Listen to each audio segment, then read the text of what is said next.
আসসালামু আলাইকুম প্রিয় শিক্ষার্থীরা, আজ আমরা সপ্তম শ্রেণীর নতুন একটি অধ্যায় শুরু করতে যাচ্ছি। এই অধ্যায়টির নাম হচ্ছে চ্যাপ্টার 8 হিরোজ অব বেঙ্গল। চমৎকার এই অধ্যায়টি আমি তোমাদেরকে খুব সহজভাবে বুঝিয়ে দেব, পাশাপাশি প্রত্যেকটি গল্প তোমাদেরকে অর্থসহ বুঝিয়ে দেব। তাই তোমরা এখনও যারা আমাদের এই চ্যানেলটি সাবস্ক্রাইব করোনি, তোমাদের প্রতি অনুরোধ রইল তোমরা অবশ্যই আমাদের এই চ্যানেলটি সাবস্ক্রাইব করে রাখবে। শিক্ষার্থীরা, তোমাদের সকলের সহযোগিতায় কিন্তু আমি সামনের দিকে এগিয়ে যাচ্ছি, আর আমাদের এই চ্যানেল কিন্তু আরও বড় হচ্ছে। তাই তোমরা সবাই মিলে যদি সাবস্ক্রাইব করো তাহলে আমি আরও বেশি উৎসাহিত হব এবং তোমাদের জন্য ঠিক এভাবেই নতুন নতুন ক্লাস নিয়ে উপস্থিত হতে পারবো।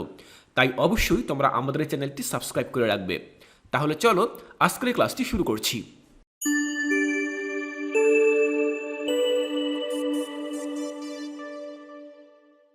শিক্ষার্থীরা, আমাদের চ্যাপ্টার 8-এর নাম হচ্ছে হিরোজ অব বেঙ্গল, অর্থাৎ বাংলার নায়কেরা। এই অধ্যায়টি রয়েছে তোমাদের মূল বইয়ের 76 নম্বর পৃষ্ঠায়। 76 নম্বর পৃষ্ঠাটি যখন তোমরা ওপেন করবে তখন তোমরা এই অধ্যায়ের শুরুতে বেশ কিছু নতুন ভোকাবুলারি দেখতে পাবে। শিক্ষার্থীরা, ইতোপূর্বে যতগুলো ক্লাস আমি তোমাদের সাথে আলোচনা করেছি প্রত্যেকটি ক্লাসের শুরুতেই কিন্তু এরকম নতুন কিছু শব্দ ছিল, যেই শব্দগুলোর উচ্চারণ এবং বাংলা অর্থ আমি কিন্তু তোমাদেরকে পড়িয়েছিলাম। শিক্ষার্থীরা, এই ক্লাসেও তার ব্যতিক্রম হবে না। আমি এখানে নতুন যে ভোকাবুলারিগুলো রয়েছে তার প্রত্যেকটির উচ্চারণ এবং বাংলা অর্থ তোমাদেরকে খুব সহজভাবে বুঝিয়ে দেব। আমি তোমাদের জন্য একটি পিডিএফ নোট তৈরি করেছি, যেখানে এই প্রত্যেকটি শব্দ তোমরা দেখতে পাবে। চলো আমরা সেই পিডিএফ নোটটি দেখে নিচ্ছি। শিক্ষার্থীরা, এই হচ্ছে আমাদের সেই পিডিএফ নোটটি। এখানে আমরা সম্পূর্ণ ছকের মধ্য দিয়ে এই প্রত্যেকটি শব্দ উচ্চারণ এবং বাংলা অর্থ সহ দেখে নেব। দেখো, আমাদের প্রথম শব্দটি হচ্ছে প্লেসমেন্ট। উচ্চারণ হচ্ছে প্লেসমেন্ট, যার বাংলা অর্থ হচ্ছে বসানো। শিক্ষার্থীরা, কোনো কিছু কোনো জায়গায় বসানো বা রাখা, এটিকে আমরা ইংরেজিতে বলতে পারি প্লেসমেন্ট। তার পরবর্তী শব্দটি হচ্ছে মনিটর। খেয়াল করো, মনিটর, এবং এর বাংলা অর্থ হচ্ছে পর্যবেক্ষণ করা। এরপরে বলা হয়েছে আনমাইন্ডফুল।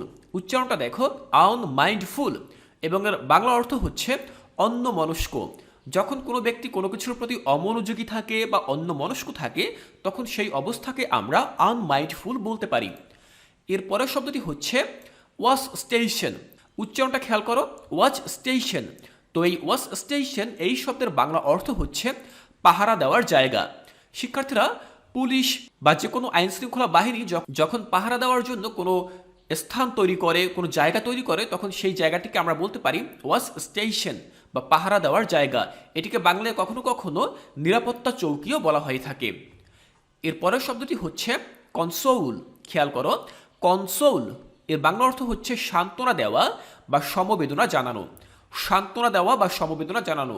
মনে করো কেউ খুব কষ্টে আছে বা কেউ খুব দুঃখ পেল, তখন যখন তাকে আমরা সান্ত্বনা দেই বা সমবেদনা জানাই তখন সেই শব্দটিকে বলা হয় কনসোল। এর পরের শব্দটি হচ্ছে ডেডলি।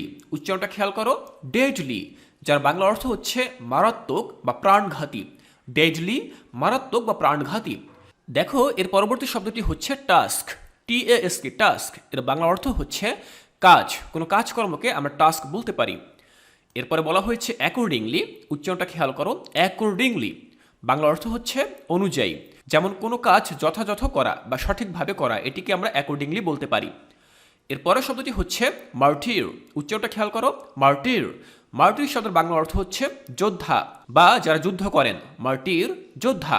এবং সবশেষ শব্দটি হচ্ছে লেমনেড। উচ্চারণ লেমনেড, যার বাংলা অর্থ হচ্ছে শরবত বা কোমল পানীয়। আমরা যদি কোনো শরবত বা জুস খেয়ে থাকি বা কোনো কোমল পানীয় খেয়ে থাকি সেটিকে আমরা ইংরেজিতে লেমনেড বলতে পারি। শিক্ষার্থীরা, তোমরা দেখলে আমাদের মূল বইতে যে ভোকাবুলারিগুলো দেওয়া রয়েছে সে প্রত্যেকটি ভোকাবুলারি আমি তোমাদেরকে বাংলায় অর্থ জানিয়ে দিলাম, এবং কোনটির উচ্চারণ ঠিক কী রকম সেটিও কিন্তু আমি তোমাদেরকে খুব সুন্দরভাবে বুঝিয়ে দিলাম। এই শব্দগুলোর বাংলা অর্থ আমরা এজন্যই জেনে নিলাম, সামনে যেই প্রশ্নগুলো রয়েছে, সামনে যেই গল্পগুলো রয়েছে সেই গল্পগুলো আমরা খুব সহজভাবে বুঝতে পারবো। শিক্ষার্থীরা, আশা করছি এই প্রত্যেকটি শব্দ তোমরা উচ্চারণ এবং বাংলা অর্থ সহ খাতায় নোট করে রেখেছ। এরপরে চলো আমরা পরবর্তী প্রশ্নে চলে যাই, যেটি হচ্ছে 8.1। 8.1-এ বলা হয়েছে look at the picture below. নিচে যে ছবিটি রয়েছে সেই ছবিটির দিকে তাকাও and in pairs identify the position placement of the living and non living things. দেখো, বলা হয়েছে এই যে নিচে একটি ছবি দেওয়া রয়েছে, এই ছবিতে আমরা বেশ কিছু জিনিস দেখতে পাচ্ছি। এই জিনিসগুলোর মধ্যে যেই সকল জিনিসগুলো হচ্ছে লিভিং এবং যেই সকল জিনিসগুলো হচ্ছে নন লিভিং, অর্থাৎ বস্তু এবং জড়বস্তু, এই জিনিসগুলো এই ছবিতে কোন জায়গায় কোনটি রয়েছে, কোনটির অবস্থান কোন জায়গায়, এটি আমাদেরকে আলোচনা করতে হবে এবং তারপরে আমাদেরকে নিচে বেশ কিছু প্রশ্ন দেওয়া রয়েছে, সেই প্রশ্নগুলোর উত্তর দিতে হবে।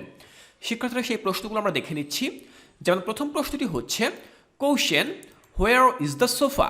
সোফাটি কোথায়? দেখো এই ছবিতে একটি সোফা দেওয়া রয়েছে এবং সেই সোফাটি কোথায়? এখানে উত্তর দেওয়া রয়েছে the sofa is beside the table. সোফাটি হচ্ছে টেবিলের পাশে। দেখো এরকম আরও বেশ কিছু প্রশ্ন দেওয়া রয়েছে, সেই প্রশ্নগুলোর উত্তর আমাদেরকে দিতে হবে। দেখো বলা হয়েছে what can you see on the table. এই প্রশ্নের অর্থ হচ্ছে তুমি টেবিলের উপরে কি কি দেখতে পাচ্ছ। চলো আমরা দেখে নিচ্ছি টেবিলের উপরে আমরা কি কি দেখতে পাচ্ছি। দেখো এই হচ্ছে টেবিল এবং টেবিলের উপরে আমরা দেখতে পাচ্ছি কিছু বই আছে, কিছু কলম রয়েছে, কিছু কাগজ রয়েছে, এখানে একটা ল্যাম্প দেখতে পাচ্ছি আমরা এবং তার পাশে আমরা একটি গোলক দেখতে পাচ্ছি। এখন এই জিনিসগুলো কিন্তু টেবিলের পাশে রয়েছে। আমরা এই যে এ নম্বর প্রশ্ন, এই এ নম্বর প্রশ্নের উত্তরে এই কথাগুলো লিখব। এরপরে বি নম্বরে বলা হয়েছে ওয়ার ইজ দ্য চেয়ার? চেয়ারটি কোথায়? দেখো আমরা দেখতে পাচ্ছি চেয়ারটি কোথায়। চেয়ারটি হচ্ছে টেবিলের সামনে। আমরা কিন্তু এটা দেখতে পাচ্ছি, এই হচ্ছে চেয়ারটি। এরপরে বলা হয়েছে where is the pen? Pen কোথায়?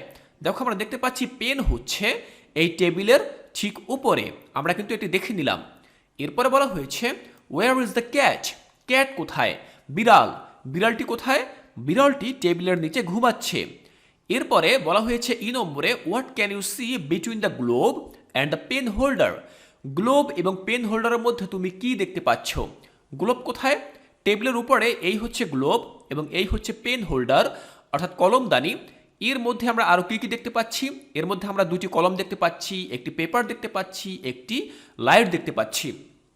শিক্ষার্থীরা এই প্রশ্নের উত্তরগুলো আমি তোমাদের সাথে আলোচনা করলাম।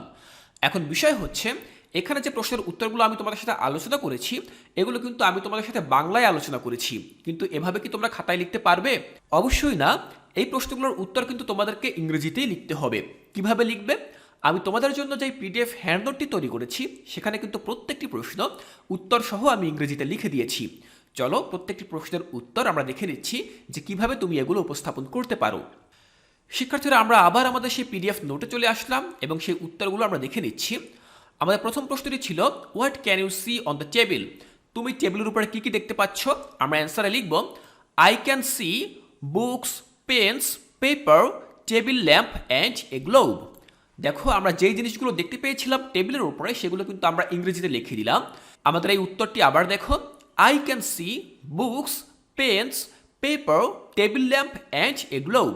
আমরা টেবিলের উপরে বই, কলম, কাগজ, টেবিল ল্যাম্প এবং একটি গোলক বা গ্লোব দেখতে পাচ্ছি। তোমরা কিন্তু খুব সুন্দরভাবে সাজিয়ে গুছিয়ে এভাবেই উত্তরগুলো লিখবে। এরপর বি নম্বর বলা হয়েছিল ওয়ার ইজ দ্য চেয়ার? আমরা চিত্রে একটি চেয়ার দেখেছিলাম, সেই চেয়ারটি কোথায়? আমরা দেখেছিলাম টেবিলের পাশে। তাহলে আমরা লিখব অ্যান্সারে the chair is next to the table. চেয়ারটি হচ্ছে টেবিলের পাশে। দেখো নেক্সট টু কথাটির অর্থ হচ্ছে পাশে। তাহলে আমরা লিখতে পারি the chair is next to the table. চেয়ারটি হচ্ছে টেবিলের ঠিক পাশে। সিএ বলা হয়েছিল ওয়ার ইজ দ্য পেন? কলমটি কোথায়? আমরা কিন্তু কলমও দেখেছিলাম। কলম কোথায়? কলমগুলো হচ্ছে the pen is next to the papers. কলমগুলো হচ্ছে কাগজগুলোর ঠিক পাশে। কলমগুলো ছিল কোথায়? কাগজগুলোর ঠিক পাশে। এখন এখানে একটি বিষয় খেয়াল করো, এই প্রশ্নের উত্তরটি তোমরা দুইভাবে লিখতে পারো। দেখো আমরা যদি আমাদের চিত্রে ফিরে যাই, সেখানে আমরা দেখতে পেয়েছিলাম কলমগুলো হচ্ছে কাগজগুলোর পাশে। এখন আমরা কাগজগুলোর পাশে এই কলমগুলো সেটাও লিখতে পারি, আবার চাইলে এই কলমগুলো টেবিলের উপরে আছে এটাও কিন্তু আমরা লিখতে পারি। দুইভাবে লিখলেই কিন্তু উত্তরটি সঠিক হবে। তাহলে এখানে আমি লিখেছি the pen is next to the papers. কলমগুলো হচ্ছে কাগজের পাশে, এটি আমরা লিখতে পারি। আবার যদি আমরা লিখি যে কলমগুলো হচ্ছে টেবিলের উপরে, তাহলে আমরা এভাবে লিখতে পারি অ্যান্সারটা the pen is on the table. কলমগুলো টেবিলের উপরে। এরপরে ডি নম্বরে বলা হয়েছে ওয়ার ইজ দ্য ক্যাট?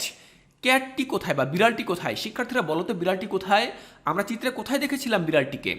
আমরা দেখেছিলাম বিড়ালটি টেবিলের নিচে ঘুমাচ্ছিল। তাহলে যেহেতু সে টেবিলের নিচে ছিল, তাহলে আমরা লিখতে পারি the cat is under the table.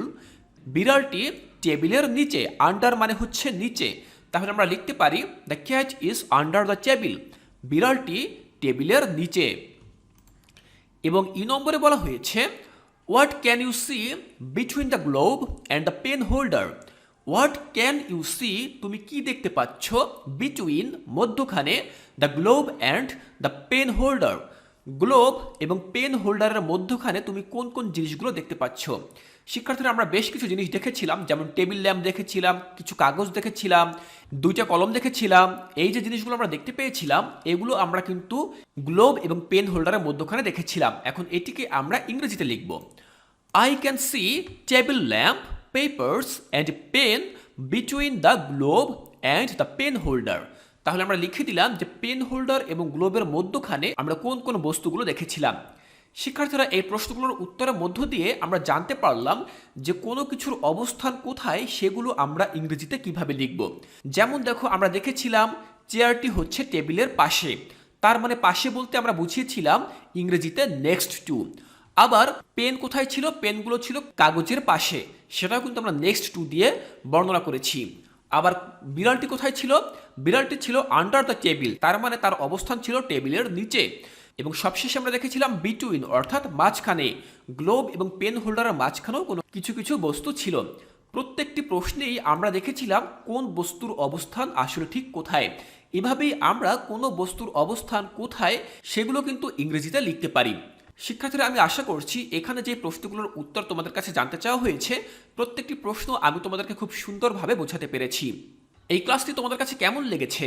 যদি ভালো লেগে থাকে তাহলে তোমরা অবশ্যই আমাদের এই চ্যানেলটি সাবস্ক্রাইব করবে।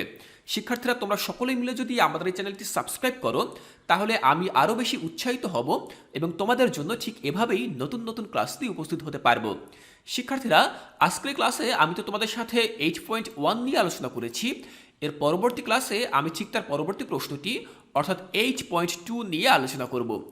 শিক্ষার্থীরা, 8.2তেও আমরা মজার মজার বেশ কিছু জিনিস জানতে পারবো এবং সেই ক্লাসটি আমি তোমাদেরকে খুব সহজভাবে বুঝিয়ে দেওয়ার চেষ্টা করব। শিক্ষার্থীরা, এর পরবর্তী ক্লাসটি দেখার আমন্ত্রণ জানিয়ে আজকের ক্লাসটি এখানেই শেষ করছি।